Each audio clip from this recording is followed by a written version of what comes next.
Starting at a new school is always rough, but in this episode of The Owl House, Luz is beginning her first day at Hexside School of Magic and Demonics, so it's extra nerve-wracking. With Principal Bump and dangerous magical creatures in her way, Luz has to adjust to life at a new school, making new friends, choosing a coven, and staying alive. I'm Whitney Van Laningham, and today we're breaking down The Owl House Season 1, Episode 13, The First Day. Before we get started, I want to give a shout out to our super nerd sponsor of the day, Kevin Brown, for supporting us on Patreon. Now on to The Owl House! This video is spoiler heavy, homies, so make sure you're all caught up on The Owl House before you watch it. There are spoilers, you've been warned, party on. In this episode, Luz goes to Hexside for her first day of school. Right off the bat, Bump needs Luz to decide on a coven to join. Because their version of the Sorting Hat is more like the Monster Book of Monsters, Luz has to make this decision all on her own, with limited knowledge of each of the coven tracks and only one trip to the convention under her belt. Most of these witches were able to build up their general magic skills in the baby classes before committing to a lifelong branch of magic. But our girl gets thrown in the deep end when she's forced to make a choice on the spot. She can't pick just one magical class, they all sound too interesting. So Principal Bump makes the choice for her. Luz is placed on the potions track with a warning from Bump to be on her best behavior. The Emperor's Coven is sending a school inspector to assess the progress at Hexside, kind of like an accreditation. I love this little tidbit of episode continuity. Usually in cartoons, the characters make a mess and then it seemingly disappears into thin air. In this episode, we find out that Bump is still trying to pay off all the damages caused by Luz, Ida, and the rest of the gang in the previous episodes. That's why he needs a perfect score from the inspector. Hopeful that the Emperor's Coven will give them more funding to repair the detention hall and other destroyed school property, Bump instructs her to make a good impression. As we learned from the convention episode, the Emperor's Coven is the only coven allowed to mix multiple forms of magic. Like the Bad Girl Coven, members of the EC have a lot more magical freedom than those who choose to focus on one single track. Some have theorized that this single coven limit is a way that Emperor Belos retains control, as it's easier to counter a witch if they only have access to a single brand of magic. While we've known that there are 9 major covens for a while now, this episode finally confirms their names and abilities. Back in February, Disney dropped a graphic featuring the 9 covens on Instagram. We had really only seen the plant, illusion, abomination, and construction magic tracks up close before now. But finally, we're starting to learn a bit more about the other paths you can take on your witchy academic journey. The new coven tracks explored in this episode are the Oracle, Potions, Healing, and Beastkeeping tracks. The Oracle track has a purple all-seeing eye as their glyph, and so far, its students seem to be practicing divination and fortune-telling. In addition to being able to tell you your future, these students seem to be able to summon spirits to assist them in combat. How cool is that? This is definitely the track of magic I'm most interested in seeing explored. Then there's the Beastkeeping track.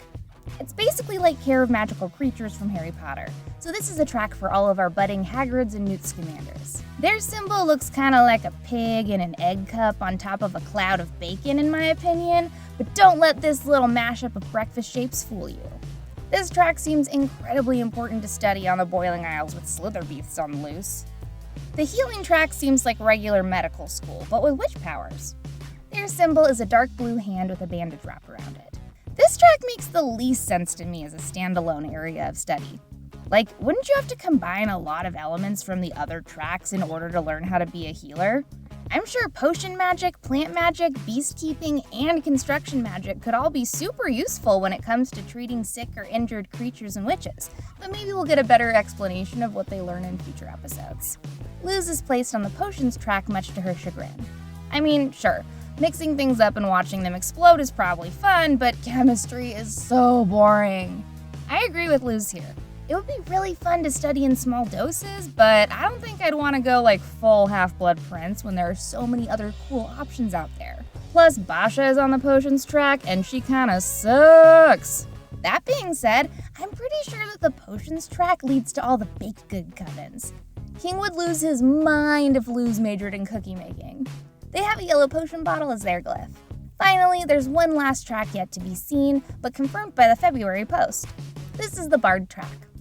Obviously, from its red harp glyph, we know it's a music magic track. But what exactly is music magic? I didn't really see many music-specific booths at the convention, but I did see a few involving creative skills like fashion and art. Maybe the Bard track covers performance and entertainment as a whole? Or maybe it really is just solid music classes 8 hours a day. Either way, we definitely learned that music is its own kind of magic in Adventure Time, so I'm fully down for an entire track consisting of emo and metal and folk punk witches. Mixing magic is a high offense at Hexside, and presumably at the other magic schools as well.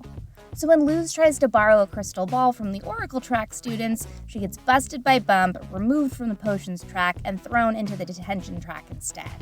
Apparently, the Detention track leads absolutely nowhere. They just throw you in a bleak room with a snoozing teacher all day. If you're able to read palms and take care of magical creatures, congratulations! You've won yourself a one-way ticket to learning absolutely nothing at all. This is where Luz meets 3 new friends, Viney, Gerbo, and Barkus, a trio of troublemakers also trapped in the Detention track. But when their chaperone starts snoring, Viney leads Luz into a secret room filled with shortcut doors that lead to various places on the school grounds. This room is kind of like a combination of the Marauder's map, the Room of Requirements, and the Hogwarts moving staircases all at once. The troublemaker's role model is Lord Calamity, who turns out to be none other than teenaged Ida herself. Instead of giving up, these 3 have been attending all types of classes at Hexside from their hiding place to continue their studies in mixed magic without Bump knowing. Turns out these quote-unquote bad kids are actually huge nerds who can't be confined to just one area of study.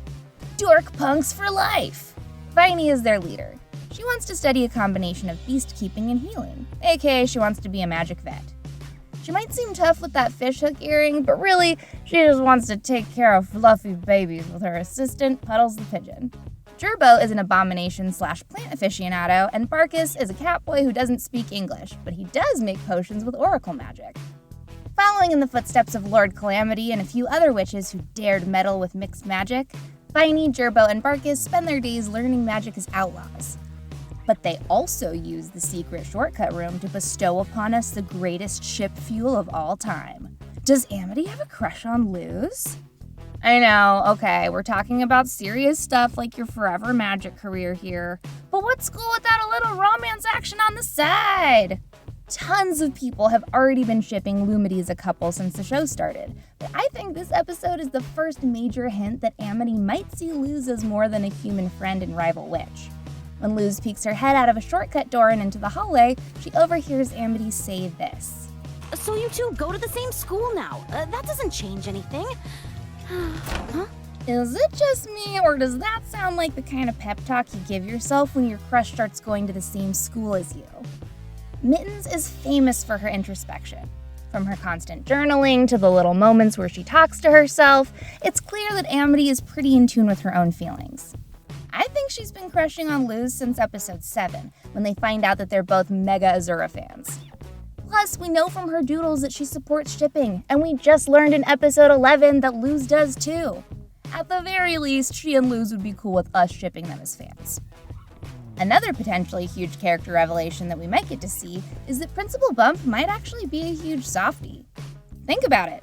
Despite owing a ton of money in repairs for the damages Ida and Luz inflicted on Hexside, he's asking the Emperor's coven to help instead of further punishing the Owl Lady in her human charge. He doesn't even try to guilt her for the headache she's caused him.